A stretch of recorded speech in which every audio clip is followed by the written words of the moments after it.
Hello guys, welcome to my YouTube channel. तो हमने part 1 में गज़ल की व्याख्या जो भी हमने 5 पद किए थे, तो आज हम इसको पूरा करेंगे।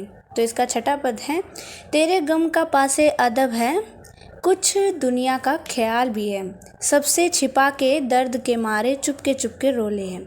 तो इसकी व्याख्या है कि कवि अपनी प्रेमिका से कहता है कि मुझे तुम्हारे गम का पूरा ख्याल है, मैं तुम्हारी पीड़ा का सम्मान करता हूँ, परंतु मुझे संसार का भी ध्यान है। यदि मैं हर जगह तुम्हारे दिए दुख को सबके सामने गाता फिरूं, तो दुनिया हमारे प्रेम को बदनाम करेगी।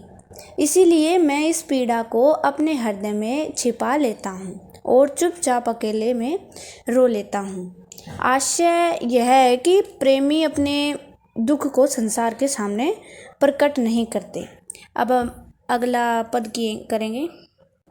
आगे है, फितरत का कायम है तवाजुन आलमे, हुस्नो इश्क में भी उसको उतना ही पाते हैं खुद को जितना खोले हैं।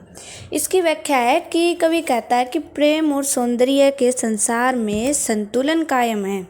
इसमें हम उतना ही प्रेम पा सकते हैं जितना हम स्वयं को खोते हैं। अगर दूसरे शब्द में कहा जाए तो प्रेम में पहले स्वयं को मिटाना पड़ता है।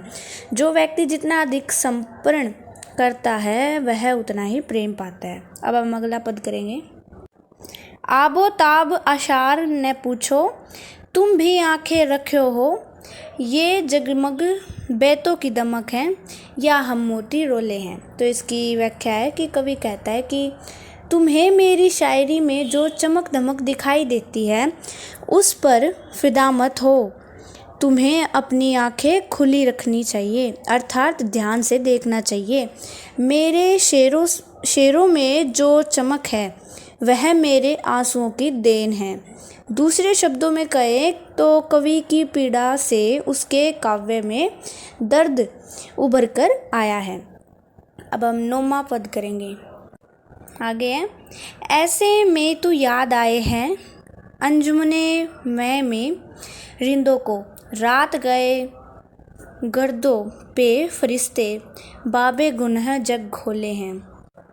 कवि कहता है कि हे प्रिय, तुम वियोग के समय में इस तरीके से याद आते हो जैसे शराब की महफिल में शराबियों को शराब की याद आती है, तथा जैसे आधी रात के समय देवदूत आकाश में संसार के पापों का अध्याय खोलते हैं।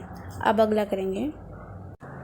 सदके फिराक एजाज सुखन के कैसे उड़ा ली ये आवाज़, इन गज़लों के पर्दों में तो मीर की गज़लें बोले हैं। तो इसकी व्याख्या है कि फिराक कहते हैं कि उसकी गज़लों पर लोग मुक्त होकर कहते हैं कि फिराक, तुमने इतनी अच्छी शायरी कहाँ से सीख ली। इस गज़लों के शब्दों से हमें मीर कवि की गज़लों की सी समानता दिखाई देती है। भाव है कि कवि की शायरी प्रसिद्ध कवि मीर के समान उत्कृष्ट है। तो हमने ये गज़ल पूरा कर लिया है। Thank you.